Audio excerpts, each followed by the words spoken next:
welcome you all in the house of the Lord. Amen. You may all be seated.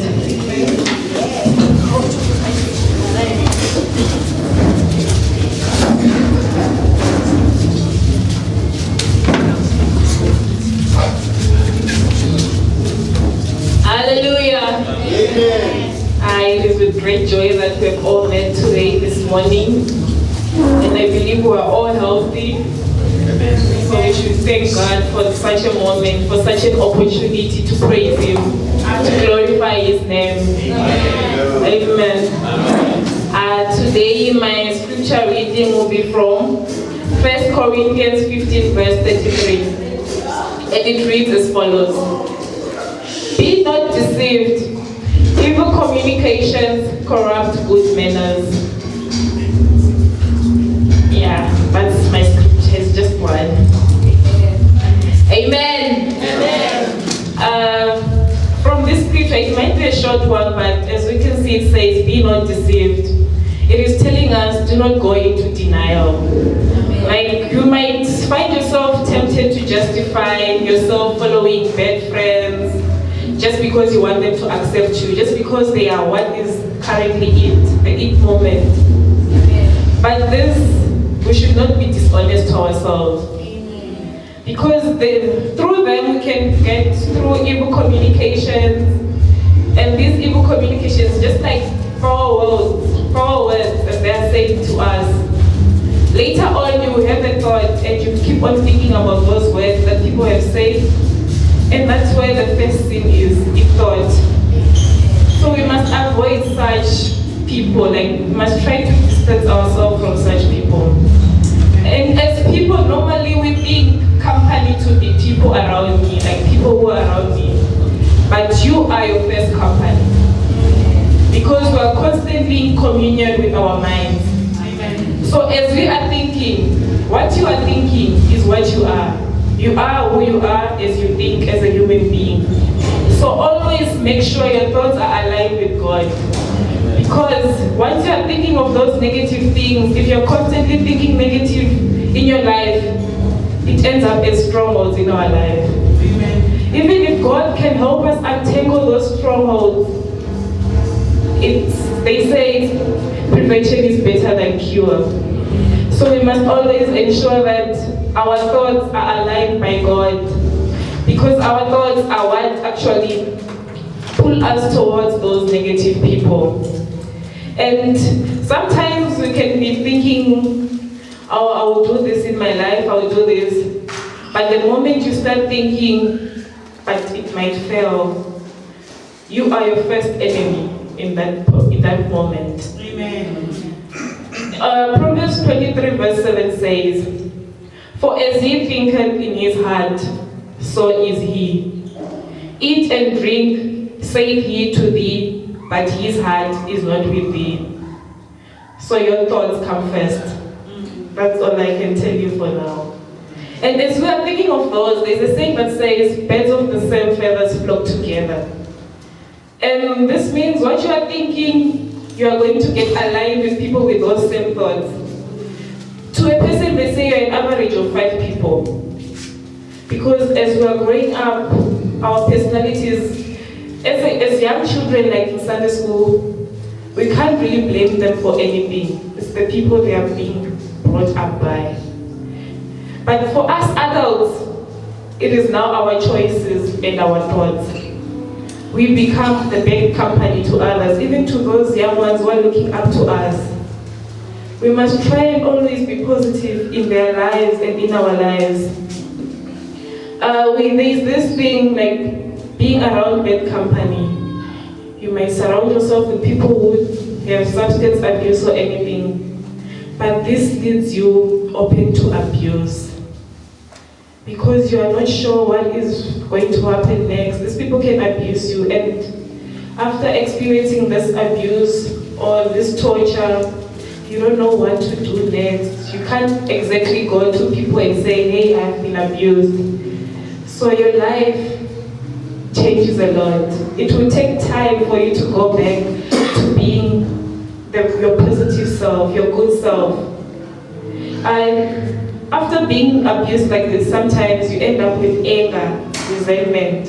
These are things we don't want in our life. We don't really want to be angry all our lives, to go and say, oh, I hate this person. That's not something that's exactly healthy for us, because once you hate someone, the first person, you are always thinking of that person. You are not going to think of, oh, how am I going to improve my life? What can I do better? You're just thinking, why did this happen? Just because you're around bad people. Sometimes it's not all about in knowing. It can be like subtle clues that you don't even notice that it's happening. So I have always said to myself, I must just say a certain prayer like, Lord, may I never forget that evil communications corrupt good manners. I'm just asking God to just guide me. Like sometimes you might be with your friends and then they say, let's go do this. And then in your heart, something just tells you, no. Listen to that small voice inside you, that inner voice. Sometimes God can even help you. You're planning to do something and then your parents call you. When are you coming home? That's God helping you. That's God interceding for your life. We must thank God for such moments. I always sometimes say, may never be deceived by the devil to engage in evil communication. Because someone can just make me angry today, and the first thing that comes to my mind can be just talk back to them, talk back. So we must ask God, God, please, in such moments, let me be quiet, let my mind think, let me think what you would do, not what I would do. Please lead before I think of anything. There's also this, where they say, association of any kind, good or bad, can rub off on people. So as we are walking around or doing everything in our lives, let's try to align ourselves with people who have good deeds, people with a positive mindset, people who will show us, who will help us go further in our lives, who will help us ground ourselves to our beliefs and our values. Don't let anybody misalign you with your values, because in the end, this is your life. This is your life. It's not that person's life. So I'm just saying, let's try to be good in everything we do. As human beings, we are also malleable. Like we're malleable creatures. We're easily able to mold into anything. Especially when it comes to our social behaviors and our social cues. So in this verse, the Bible, it becomes an age-old saying that's like saying, hey, don't hang out around with such crowds. It's like the old people, our parents, our grandparents telling us, don't go out with such people. Don't be influenced by such characters. Sometimes it cannot only be about peer pressure, like your friends, our peers. It can also be about us unconsciously taking traits. Like unconsciously, I just think of this. Or in my sleep, unconsciously, I go to the movies just normally, and then I end up watching movies. And these days, the movies that are around, they are glorifying such things as witchcraft and stuff. They are glorifying them to show that they are powerful. Those are things we're taking inside us. And unconsciously, you might end up glorifying such lifestyles. So it is better to avoid. As we also look, there is a process called osmosis. During this osmosis, like any characters can be taken in, whether they are good or bad. But this scripture is coming forward and telling us it's becoming a barrier for that osmosis. It's winning, like it's, when we are winning, taking out all those bad characters, just for us to intake is trying to be a barrier. So it's at the end of the day, it's all up to us. It's up to me. I am the person who has to see whether this verse is helping me. It should help me in my life. The verse is actually being cautious to us. It is being cautious to the intellectual morals that surround us, like the environments we place ourselves in. Because even this bad character can be found in a congregation. You find a group of people talking bad about this person, you join them, you want to hear what's going on, you want the latest news of what's moving around.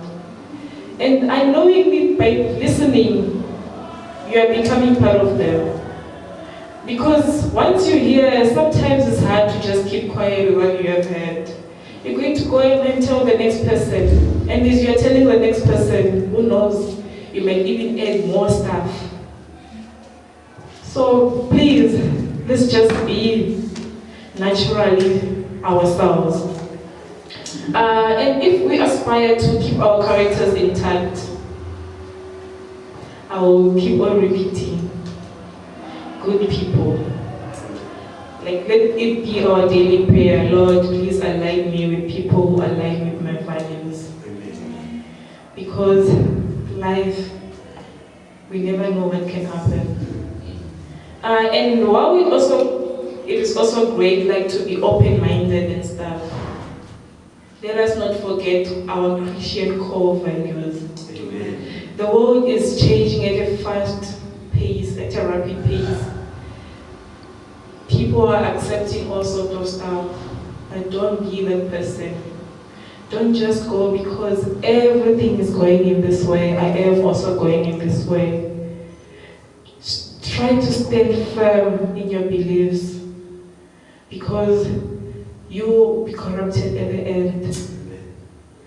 We must try by all means, we must implement this verse in our lives, in everything we do.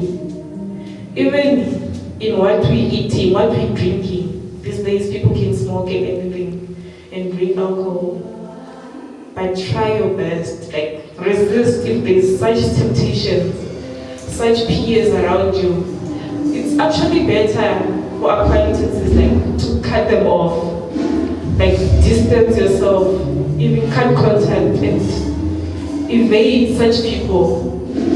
Next thing you know, like, you're around them, you're refusing to drink, next thing they're dragging you and you become an addict, not because you wanted to. It's not by choice mostly. It's because I was around those people. That was my first mistake. And in such cases, we must then now pray to God. God, please help me.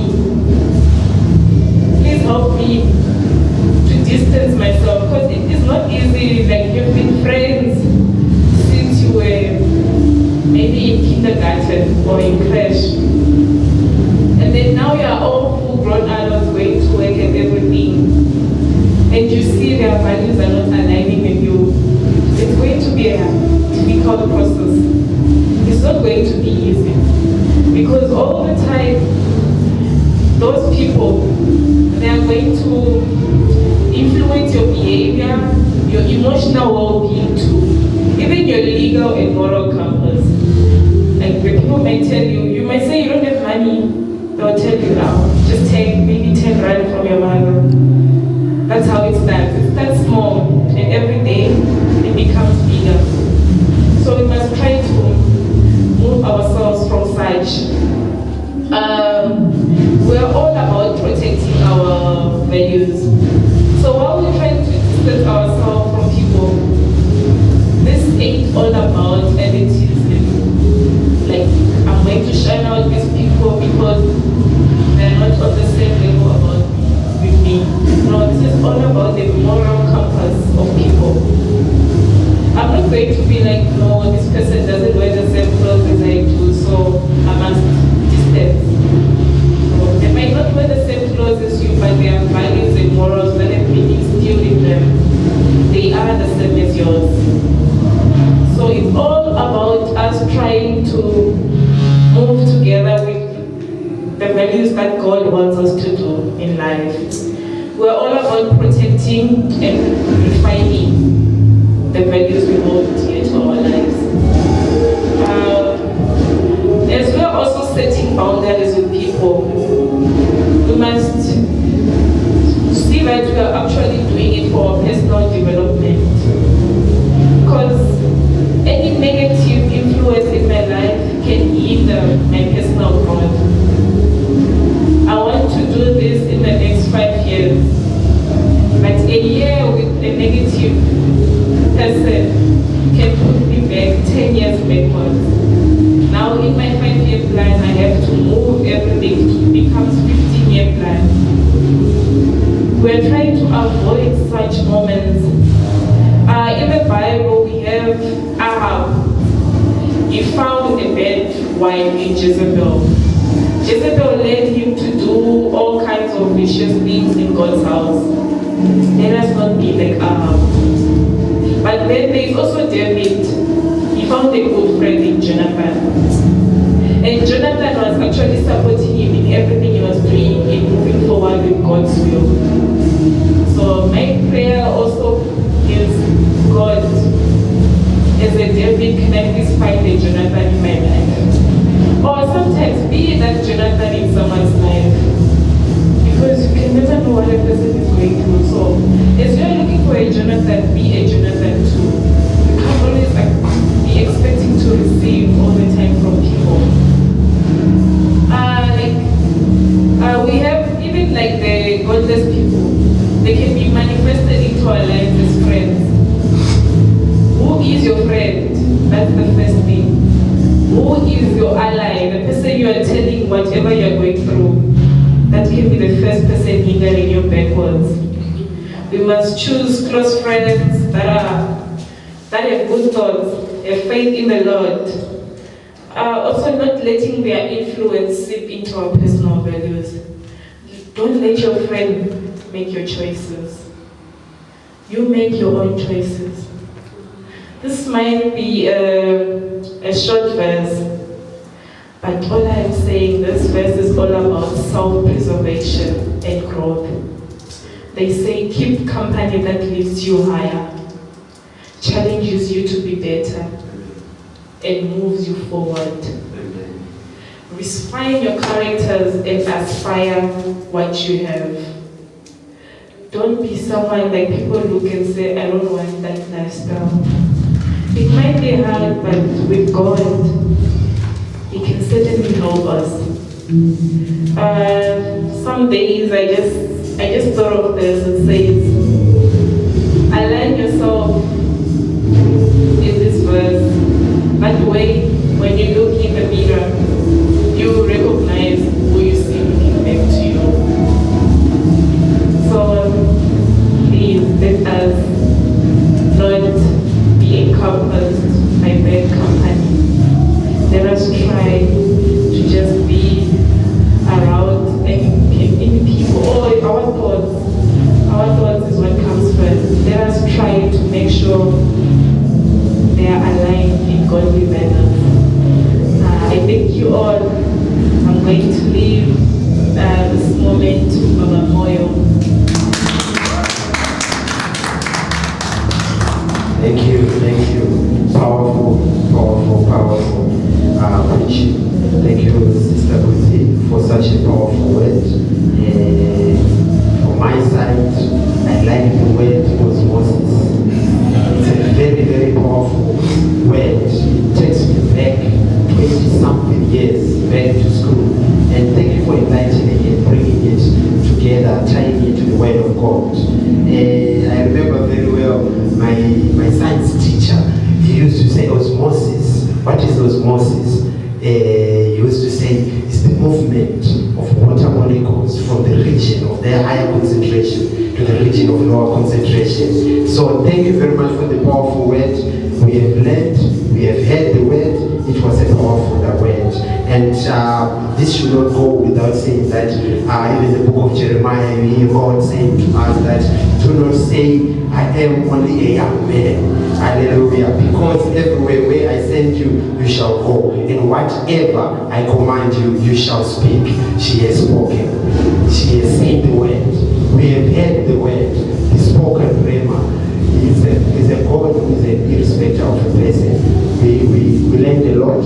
Thank you very much, sister. May we all stand up.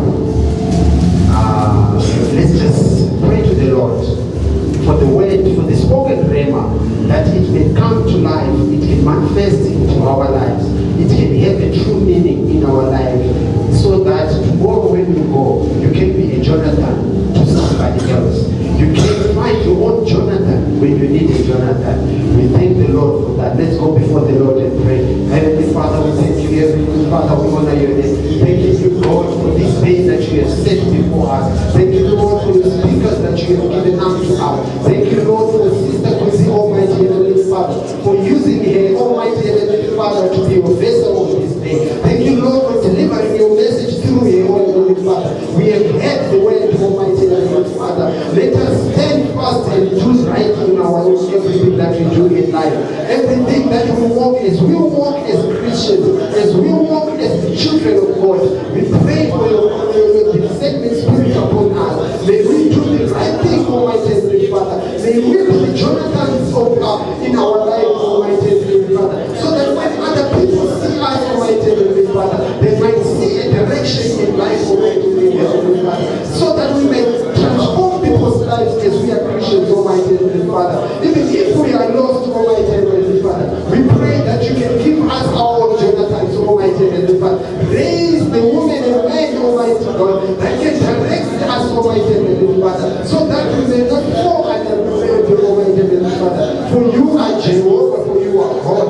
We honor your name and we glorify your name, Almighty Heavenly Father. As your children are going to be living this auditorium, Almighty Heavenly Father, as we are going to be going into the world, Almighty Heavenly Father, as we are going to be pursuing this week, Almighty Heavenly Father, we pray for your divine intervention, Almighty Father. Protect us in everything that we are going to be doing, Heavenly Father. Protect us in this week, Almighty Heavenly Father. Protect your youth in this week, Heavenly Father. Protect the mothers and the fathers in this week, Almighty Heavenly Father. Protect us from the spirit of unjust, Almighty Heavenly Father. For you are Jehovah, for you are God. We honor your name and we glorify this sanctuary. We honor your name and we glorify you, Heavenly Father. For we know you are Jehovah Jireh. For we know you are El Shaddai. For we know you are Elohim. Heavenly Father, we honor your name for this day. Bless us, Heavenly Father, as we go and pursue this week, Heavenly Father. Oh Lord, we glorify your name and we honor your name, Almighty God.